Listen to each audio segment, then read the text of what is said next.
आप देख रहे हैं वतन समाचार। मैं हूं मोहम्मद अहमद। भारत के खिलाफ एक बार फिर पाकिस्तान को जबरदस्त नाकामी हाथ लगी है।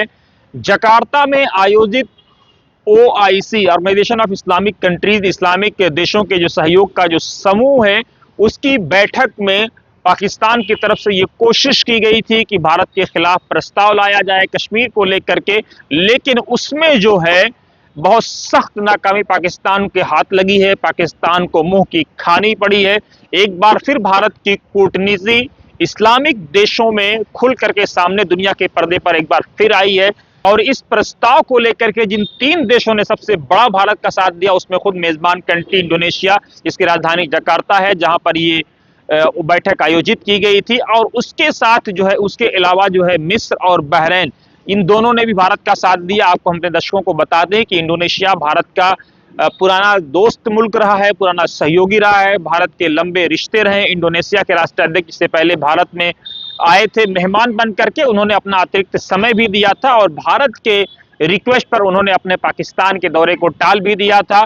तो लगातार जो है इंडोनेशिया दुनिया के देशों में, मुस्लिम देशों में एक बड़ी आबादी वाला देश है। खासतौर से जो है इंडोनेशिया भारत का एक पुराना मित्र देश रहा है, मित्र कंट्री रहा है। तो ऐसे में जो है एक बार फिर पाकिस्तान को मुंह की खानी पड़ी है। पाकिस्तान लगातार जो है ये कोशिश में लगा रहता है कि भारत के खिलाफ अभियान चलाए, भारत के खिलाफ माहौल बनाए, लेकिन लगातार जो है उसको जब भी और इस्लामिक देशों की मीटिंग होती है तो कभी सऊदी अरब के सामने, कभी इंडोनेशिया के सामने, कभी मिस्र के सामने, कभी बहरीन के सामने, या कभी किसी और देश के सामने उसको मुंह की खानी पड़ती है। मीडिया रिपोर्ट्स के अनुसार इस प्रस्ताव में इन तीनों देशों के, खासतौर से इंडोनेशिया, बहरीन और मिस्र के ऑब्जेक्शन के बाद बहुत सदा हुआ प्रस्ताव लाया गया। वहीं जो है इजराइल के खिलाफ इजराइल की बहुत कड़ी निंदा की गई। लगातार इजराइल के जरिए से गाजा में जो कुछ हो रहा है उसको लेकर के बहुत सख्त निंदा की गई। इससे पहले भी हम अपने दर्शकों को बता दें कि लगातार जो है इजराइल को अंतर्राष्ट्रीय स्तर पर विरोध का सामना करना पड़ रहा है। खबर यह भी है कि काफी महंगी आबादी, 100-100, 200-200, 300-300 रुपए की चीजें 2-2 हजार, 3-3 हजार, 4-4 हजार तक पहुंच गई हैं। महंगाई अपने चरम पर है, रसद को रोक दिया गया है। इजराइल पर लगातार बर्बरियत के आरोप लगते रहे हैं। अभी आपने देखा होगा लगातार जो है कई देशों ने इजराइल के खिलाफ बहुत सख्त रुख अपनाया था, लेकिन इस बात को लेकर के सवाल लगातार उठ रहा है कि सऊदी हो, यूएई हो, कतर हो, ओमान हो, इस तरह के जो बड़े मुस्लिम देश हैं वो क्यों नहीं खुल करके सामने आ रहे हैं। लगातार सोशल मीडिया पर ये बातें पूछी जा रही हैं, लेकिन जो मुस्लिम कंट्रीज नहीं हैं उसके बावजूद जो है वो लगातार गजा के प्रति अपना समर्थन दिखा रहे हैं, गजा के लोगों के साथ जो है अपनी सहानुभूति दिखा रहे हैं।